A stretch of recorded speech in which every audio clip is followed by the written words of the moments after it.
Hello friends, welcome to our channel. ഇന്ന് നമ്മൾ നോക്കാൻ പോകുന്ന ഡിജിറ്റൽ ഇമേജ് പ്രോസസ്സിംഗ് സബ്ജക്റ്റിലെ മൊഡ്യൂൾ 3ൽ വരുന്ന ടോപ്പിക്കാണ് basic grey level transformation functions. Okay, അപ്പം അതിൽ തന്നെ ഇമേജ് നെഗറ്റീവ്സ്, അതുപോലെ log transformations, power law transformations. Okay, ഇതൊക്കെ നമുക്കിന്ന് കവർ ചെയ്യണം. നമുക്ക് സ്റ്റാർട്ട് ചെയ്യാം. അപ്പം അതിന് മുന്നായിട്ട് ആദ്യമായിട്ടാണ് ചാനൽ കാണുന്നതെങ്കിൽ നിങ്ങൾക്ക് ഇഷ്ടപ്പെടുകയാണെങ്കിൽ ചാനൽ സബ്സ്ക്രൈബ് ചെയ്യുക, ലൈക്ക് ചെയ്യുക, ഷെയർ ചെയ്യുക. Image enhancement. അപ്പോൾ എന്താണ് ഇമേജ് എൻഹാൻസ്മെന്റ് എന്നുള്ളത് മൊഡ്യൂൾ 1ലെ ഫണ്ടമെന്റൽ സ്റ്റെപ്സ് നമ്മൾ നോക്കിയിട്ടുണ്ടായിരുന്നു അല്ലേ? ബേസിക് ആയുള്ള കാര്യങ്ങളായിരുന്നു ഇതൊക്കെ.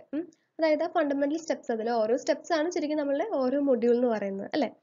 അപ്പോൾ ഈ ഒരു മൊഡ്യൂളിൽ നമ്മൾ image enhancement in spatial domain ആണ് നോക്കാൻ പോകുന്നത്. അപ്പോൾ എന്തായിരുന്നു ഇമേജ് എൻഹാൻസ്മെന്റ് എന്ന് പറഞ്ഞാൽ? എന്താണ് ഇമേജ് എൻഹാൻസ്മെന്റ് മെയിൻ ഒബ്ജക്റ്റീവ് എന്ന് പറഞ്ഞാൽ? അതായത് ഒരു ഗിവൺ ഇമേജിനെ പ്രോസസ്സ് ചെയ്തിട്ട് ഒരു സ്പെസിഫിക് ആപ്ലിക്കേഷന് വേണ്ടിയിട്ട് ആ ഒരു ഇമേജിന് തന്നെ കുറച്ചുകൂടെ സ്യൂട്ടബിൾ ഫോമിലേക്ക് എന്ത് ചെയ്യാണ്, മാറ്റുകയാണ്. ഒരു ഇമേജിനെ എൻഹാൻസ് ചെയ്യാന്ന് പറയുമ്പോൾ എങ്ങനെയാണ്? അതായത് ആ ഒരു ഇമേജിലെ എഡ്ജസ്, അതുപോലെ തന്നെ ബൗണ്ടറീസ്, അതിനെ കുറച്ചുകൂടെ എൻഹാൻസ് ചെയ്യുക, അതായത് കുറച്ചുകൂടെ നോട്ടിസബിൾ ആക്കുക. Okay, it makes an image more noticeable by enhancing the features such as edges, boundaries or contrast. അപ്പോൾ ഇങ്ങനെ എൻഹാൻസ് ചെയ്യുമ്പോൾ അവിടെ ഡാറ്റ ഇൻക്രീസ് ചെയ്യുന്നില്ല, but the dynamic range is increase of the chosen features by which it can be detected easily.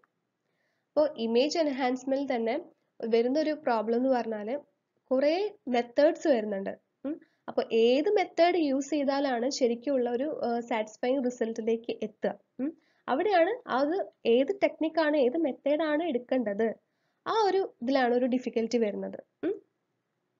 അപ്പോൾ there are two types of image enhancement methods, spatial domain technique അതുപോലെ തന്നെ frequency domain technique. ഈ module 3ൽ നമ്മൾ പറയാൻ പോകുന്നത് spatial domain techniques ആണ്. Okay, spatial domain enhancement methods. Spatial domain techniques are performed on the image plane and they directly manipulate the pixel of the image. അപ്പോൾ ഇങ്ങനെയാണ് വരുന്നത്. g of xy equal to t of f of xy. അതിൽ f of xy എന്താ? നമ്മുടെ input image അല്ലെ? g of xy എന്ന് പറയുന്നത് output image ആണ്. t എന്ന് പറയുന്നതാണ് ഓപ്പറേഷൻ. ഓക്കെ, അപ്പൊ അതിൽ തന്നെ സ്പേഷ്യൽ ഡൊമൈൻ ടെക്നിക്സിൽ തന്നെ വീണ്ടും ഡിവൈഡ് ചെയ്തിട്ടുണ്ട്, രണ്ട് കാറ്റഗറി ആയിട്ട് ഡിവൈഡ് ചെയ്തിട്ടുണ്ട്. പോയിന്റ് ഓപ്പറേഷൻസ്, അതായത് ലീനിയർ ഓപ്പറേഷൻ, അതുപോലെ spatial operations, non linear operation. Okay, then frequency domain enhancement methods. അപ്പോൾ സ്പേഷ്യൽ ഡൊമൈൻ എൻഹാൻസ്മെന്റ് മെത്തേഡ്സിൽ എങ്ങനെയായിരുന്നു? അതായത് ആ ഒരു ഇമേജിനെ ഡയറക്റ്റ് മാനിപ്പുലേഷൻ ആണ് ചെയ്യുന്നത്. പക്ഷെ ഇവിടെ ഫ്രീക്വൻസി ഡൊമൈൻ എൻഹാൻസ്മെന്റ് മെത്തേഡ്സ് ആകുമ്പോൾ ഫോറിയർ ട്രാൻസ്ഫോം യൂസ് ചെയ്തിട്ട്, അതായത് കോംപ്ലക്സ് ലീനിയർ ഓപ്പറേറ്റേഴ്സ് യൂസ് ചെയ്തിട്ടാണ് ശരിക്കും ഇമേജിനെ മോഡിഫൈ ചെയ്യുന്നത്, അതായത് എൻഹാൻസ് ചെയ്യുന്നത്. Okay, frequency domain enhance an image by following complex linear operators. അപ്പോൾ g of w1 w2 equal to, അപ്പോൾ g of w1 w2 എന്ന് പറഞ്ഞാൽ എന്താ? ഔട്ട്പുട്ട് ഇമേജ്, അതായത് എൻഹാൻസ് ചെയ്ത് കിട്ടിയ image, enhanced image. Okay, equal to f of w1 w2 എന്താ? Input image ആണ്. Then h of w1 w2 എന്ന് പറഞ്ഞാൽ എന്താ? ശരിക്കും ട്രാൻസ്ഫർ ഫംഗ്ഷൻ ആണ്. ഓക്കെ, അതുപോലെ തന്നെ ഗ്രേ ലെവൽ ട്രാൻസ്ഫോർമേഷൻ യൂസ് ചെയ്തിട്ടും ഇമേജിനെ എൻഹാൻസ് ചെയ്യാൻ പറ്റും.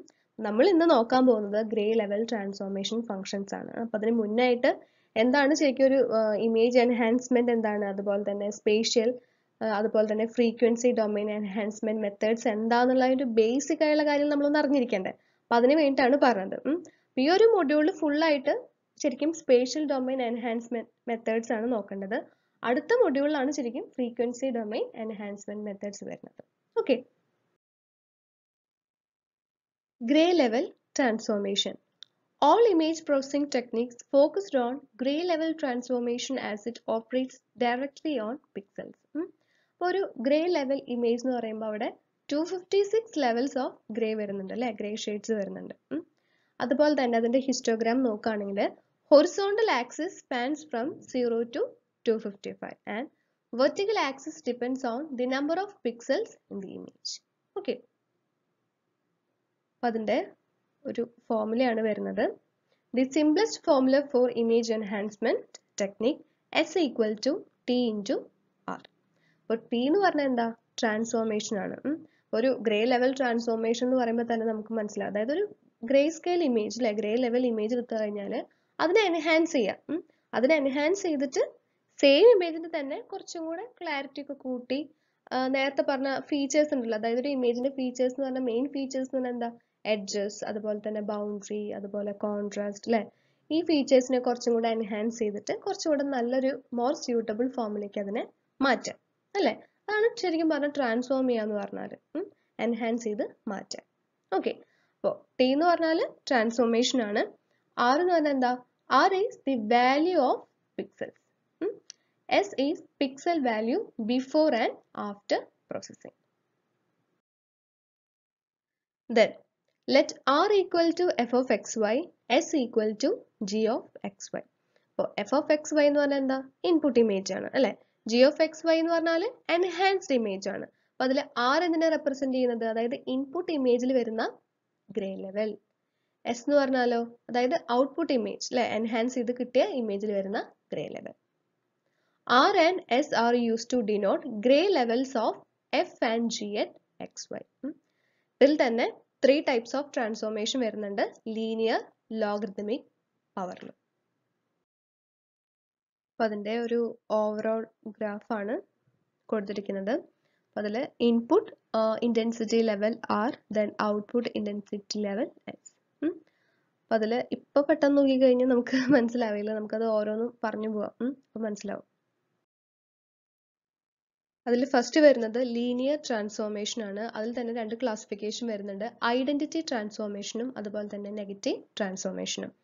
അപ്പോൾ എന്താണ് ഐഡന്റിറ്റി ട്രാൻസ്ഫോർമേഷൻ നോക്കാം. അപ്പോൾ നേരത്തെ നമ്മൾ അതിന്റെ ഫുൾ ആയിട്ടുള്ള ഗ്രാഫ് കണ്ടല്ലോ. അപ്പോൾ ആ ഗ്രാഫിൽ എങ്ങനെയാണ് ആ ഗ്രാഫ് പ്ലോട്ട് ചെയ്തിരിക്കുന്നത്, ഇൻപുട്ട് ഇമേജിന്റെയും, അതായത് എക്സ് ആക്സിസിൽ എന്തായിരുന്നു, ഇൻപുട്ട് ഇമേജിന്റെ ഇന്റൻസിറ്റി വാല്യൂ ആയിരുന്നു, വൈ ആക്സിസിൽ എന്തായിരുന്നു, ഔട്ട്പുട്ട് ഇമേജിന്റെ ഇന്റൻസിറ്റി വാല്യൂ ആയിരുന്നു അല്ലെ. അപ്പോൾ ഐഡന്റിറ്റി ട്രാൻസ്ഫോർമേഷൻ എന്ന് പറഞ്ഞാൽ ഇൻപുട്ട് ഇമേജ് ഉണ്ടല്ലോ, അതിലെ ഓരോ വാല്യൂ, ഈച്ച് വാല്യൂ എന്ത് ചെയ്യാണ്, മാപ്പ് ചെയ്യാണ്.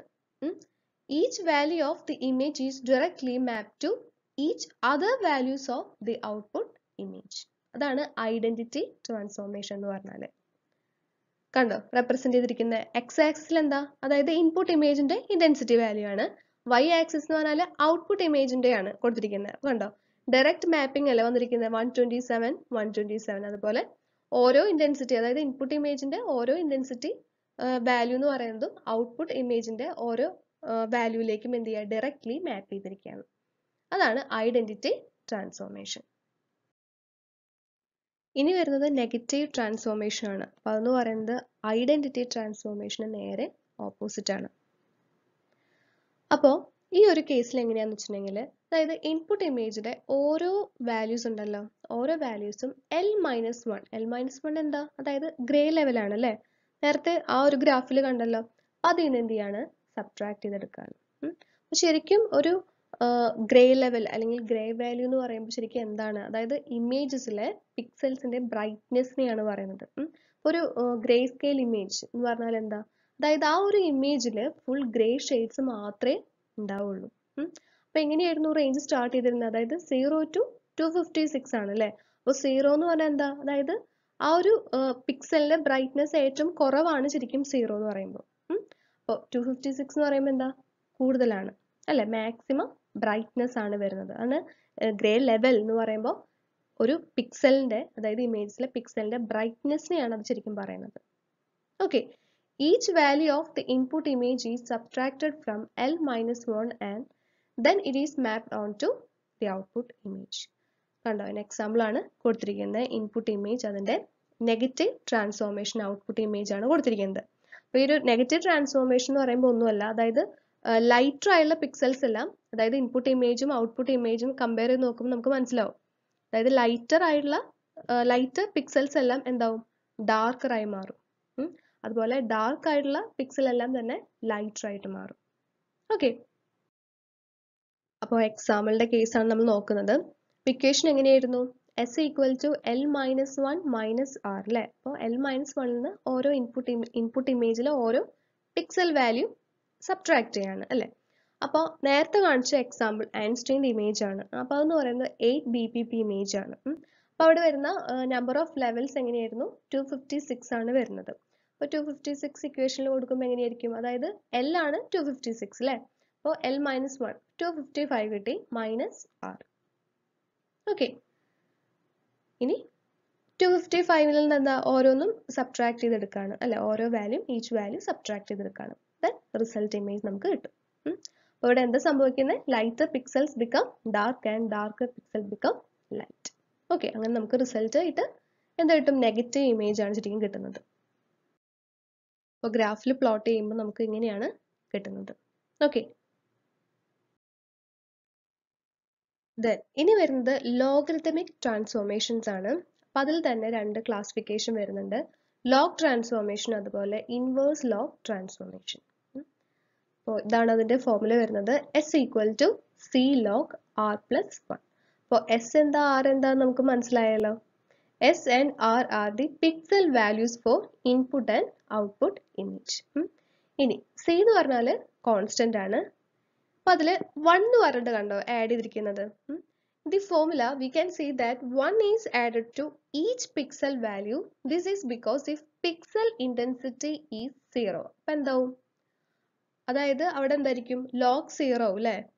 പിക്സൽ ഇന്റൻസിറ്റി 0 ആയി കഴിഞ്ഞാൽ ലോഗ് 0 എന്ന് പറഞ്ഞാൽ എന്താ ശരിക്കും? ഇൻഫിനിറ്റ് ആണ് അല്ലേ? അതുകൊണ്ടാണ് 1 ആഡ് ചെയ്തിരിക്കുന്നത് വെച്ചിട്ടുണ്ടെങ്കിൽ അതായത് മിനിമം വാല്യൂ ശരിക്കും ആഡ് ചെയ്തിരിക്കുകയാണ്. Okay, if pixel intensity is 0 in the image, then log 0 is infinity. So, to have minimum value, 1 is added. അതുപോലെ ലോഗ് ട്രാൻസ്ഫോർമേഷൻ കഴിയുമ്പോൾ ഇമേജിൽ വരുന്ന ഡാർക്ക് പിക്സൽസ് എന്ന് പറയുന്നത് കുറച്ചും കൂടെ എക്സ്പാൻഡഡ് ആയിരിക്കും compared to higher pixel values. In log transformation higher pixels are compressed. അപ്പോൾ അതിന് എക്സാമ്പിൾ ആണ് കൊടുത്തിരിക്കുന്നത് ലോഗ് ട്രാൻസ്ഫോർമേഷൻ അതുപോലെ തന്നെ ഇൻവേഴ്സ് ലോഗ് ട്രാൻസ്ഫോർമേഷൻ. അപ്പോൾ ലോഗ് ട്രാൻസ്ഫോർമേഷനിൽ എങ്ങനെയാണ്? അതായത് ഇമേജിലെ ഓരോ പിക്സൽ വാല്യൂ ലോഗരിതം വാല്യൂ വെച്ചിട്ട് റീപ്ലേസ് ചെയ്യാണ് ചെയ്യുന്നത്. അപ്പോൾ അതിൽ ഇക്വേഷനിൽ സി കണ്ടല്ലോ, എന്തായിരുന്നു? കോൺസ്റ്റന്റ് ആണ് അല്ലേ? അപ്പോൾ ആ സിയുടെ വാല്യൂ വെച്ചിട്ടാണ് ശരിക്കും ഈ ഒരു എൻഹാൻസ്മെന്റ് അഡ്ജസ്റ്റ് ചെയ്യുന്നത്. ഓക്കെ,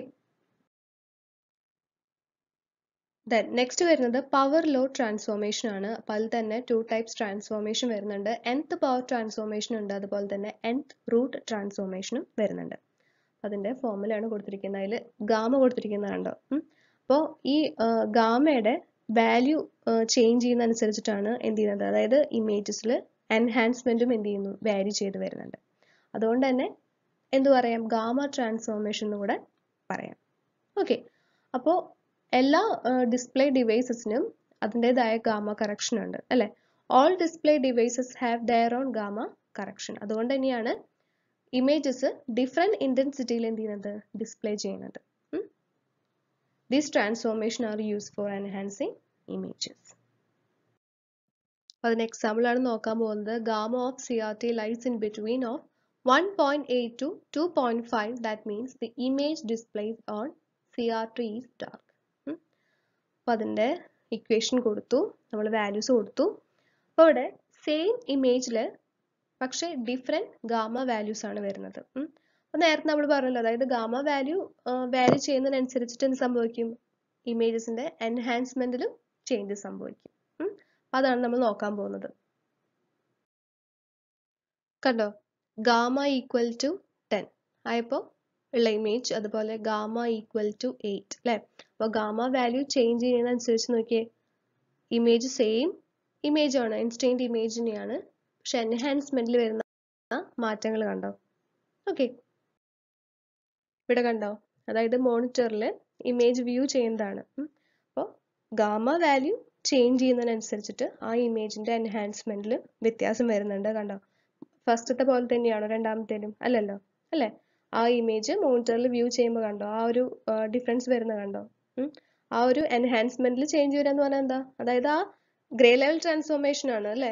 അതായത് ആ ഗ്രേ ഷെയ്ഡിൽ തന്നെ വ്യത്യാസം വരുന്നത് കണ്ടോ. ഓക്കെ ഫ്രണ്ട്സ്, അപ്പോൾ അത്രയേ ഉള്ളൂ. ചെറിയൊരു ടോപ്പിക്കാണ് നമ്മൾ നോക്കിയിട്ടുണ്ടായിരുന്നത്. എളുപ്പമുള്ള ടോപ്പിക്കാണ്, പക്ഷേ ഇമ്പോർട്ടൻ്റ് ആയിട്ടുള്ള ടോപ്പിക്കാണ് കേട്ടോ, എക്സാമിന് ചോദിക്കാം. ഓക്കെ, പിന്നെ പറയാനുള്ളത്, ഞാൻ താഴെ കമൻറ്റ് ബോക്സിൽ കണ്ടായിരുന്നു ഏത് മൊഡ്യൂൾ പഠിച്ചാലാണ് പാസ് ആവുക എന്നുള്ളത്. എല്ലാ മൊഡ്യൂളും പഠിക്കണം.